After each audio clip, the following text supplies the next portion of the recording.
Je vais vous parler de la couleur noire. Le noir. Le noir. Une couleur difficile, parce qu'il parle de choses difficiles à entendre. Le noir, c'est la couleur donc de la peur. Et dans sa version matière, va nous parler de la peur. Ça va nous parler d'un espace de choses que nous préférons ne pas aller voir, et nous allons brandir, mettre en avant le fait que ça nous fait peur. Voyons cela comme de cette façon-ci. J'ai peur de ceci parce que ce que je pourrais découvrir pourrait me déstabiliser, pourrait me faire croire quelque chose auquel je ne veux pas croire. Donc voyons la peur comme une protection pour ne pas aller voir quelque chose qui pourrait être dangereux à savoir. Donc il y a quelque chose de caché. Et ce qui se cache, et d'ailleurs le fait de porter du noir est une façon aussi de se cacher. Certaines femmes portent du noir pour cacher leur forme. Et ça marche. Mais c'est aussi les lunettes noires que nous allons mettre pour ne pas être vus, pour ne pas être reconnus, en quelque sorte. Les stars qui vont mettre des lunettes noires pour ne pas être vus, pas être reconnus. Un peu comme si c'est une façon de passer incognito, alors qu'en fait nous savons très bien qu'il n'y a pas que les lunettes qui fait qu'on nous reconnaissons. Mais il y a cette idée, cette espèce d'imaginaire qui est très fort, qui est lié au noir, qui fait que dans cet imaginaire, nous pouvons imaginer toutes sortes de choses. Nous pouvons imaginer entre autres que des choses affreuses peuvent se passer, on puisse passer ou pourrait se passer. Et l'objectif, c'est de faire peur, c'est-à-dire de faire croire qu'il va se passer des choses incroyables. C'est ce qui serait la luxure, hein. On fait croire qu'il se passe des choses extraordinaires dans les caves, dans les châteaux. Bon. Mais c'est aussi cette notion de peur que nous allons véhiculer dans notre imaginaire la nuit. Lorsqu'on entend des bruits, on peut imaginer que c'est des fantômes qui sont là. C'est notre imaginaire qui crée tout ça. Vous voyez comment ce noir, ça nous parle de l'imaginaire et de la peur qui est engendrée par notre imaginaire. Parce que si nous ne sommes pas dans l'imaginaire, les bruits qui sont là, ben, c'est des bruits. Bon. Ah, il suffit d'aller voir ce que c'est et de rencontrer ses peurs. Rencontrer ses peurs, c'est le noir-lumière. Eh bien, est-ce que je peux aller voir s'il y a quelqu'un dans la maison, simplement est-ce que je peux aller voir s'il y a quelqu'un dans la maison? Et je me souviens, quand j'étais jeune, j'ai été éclaireur, hein, et on campait souvent dehors, enfin on campait dehors, oui. Et je me souviens d'opérations de la nuit où on était, on jouait, on faisait des jeux, et les jeux, ça consistait à rester dans la nuit, d'attendre toute la nuit autour d'un feu de camp, et les autres pouvaient nous attaquer, venir nous prendre des choses. C'était le jeu, hein, c'était un jeu de survie, bon. Et donc les personnes, il y avait souvent des sensations de visuel, de personnes qui arrivaient de l'horizon, de loin, du champ au bout du champ. Et c'était la nuit, mais comme c'était une nuit qui était sombre, les mouvements que nous voyions, c'était simplement les arbres, mais nous avions l'impression que c'était les gens qui avançaient. Donc notre noir, dans le noir, notre imaginaire est très fort et peut nous faire croire toutes sortes de choses et nous faire peur. Alors dans ce noir-lumière, nous pouvons traverser ces peurs. Et nous pouvons aller voir de l'autre côté. C'est pour ça que la couleur de noir-lumière, c'est aussi un passage.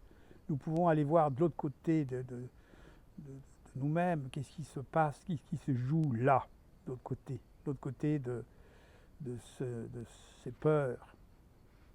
Et donc c'est pour ça que je pourrais facilement rapprocher le noir des gens mystiques, voire même de l'alchimie, puisque l'alchimie, c'est la transformation du plomb en or, hein, c'est la transformation une transformation des choses. Eh bien, le noir va nous dire, si je suis prêt à aller rencontrer mes peurs, je vais m'apercevoir qu'il y a des choses à aller voir qui sont vraies, que je refuse peut-être, mais qui sont vraies, et c'est une forme d'acceptation. Et si je vois que quelque chose existe vraiment, eh bien, je peux avoir accès à la connaissance, une vraie connaissance. La vraie connaissance, la même vraie connaissance de la boîte noire, que lorsque l'avion se crache, eh bien, elle révèle une vérité qui a bien eu lieu lorsque l'avion était en vol, hein. Et donc, j'ai accès à une vérité qui est cachée, auquel je n'ai pas accès, et qui pourrait changer la donne.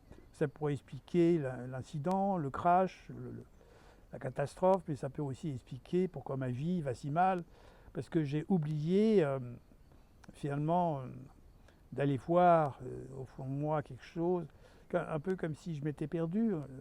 Et ben le fait de quitter le monde extérieur et d'entrer dans le monde intérieur et de me sentir du coup ordinaire, parce que si je quitte mes lunettes noires et mes vitres fumées, peut-être que je me sens quelqu'un de complètement ordinaire. C'est pas parce que j'ai fait un disque qui se vend que je suis quelqu'un d'extraordinaire. Donc en fait, percevoir le côté extraordinaire qui va tout de suite est relié au regard de l'autre. Mais si je descends en moi et je ne suis plus dans mes peurs, eh bien, je n'ai plus besoin de l'autre. Et à ce moment-là, je peux me rencontrer vrai. Et donc à ce moment-là, je peux avoir accès aux vraies connaissances. Les vraies connaissances, c'est peut-être l'astrologie, c'est peut-être la numérologie, c'est peut-être le design humain, c'est peut-être les couleurs. J'ai accès à une vraie connaissance et ces vraies connaissances me montrent des choses de moi-même, me montrent aussi comment aborder le monde sans être envahi par mon ego, sans être envahi par mon mental qui me fait croire des choses. En fait, c'est vraiment un chemin de dépouillement de l'ego, de ce noir-lumière. Donc je me rends compte que finalement, qu'est-ce qui est vrai?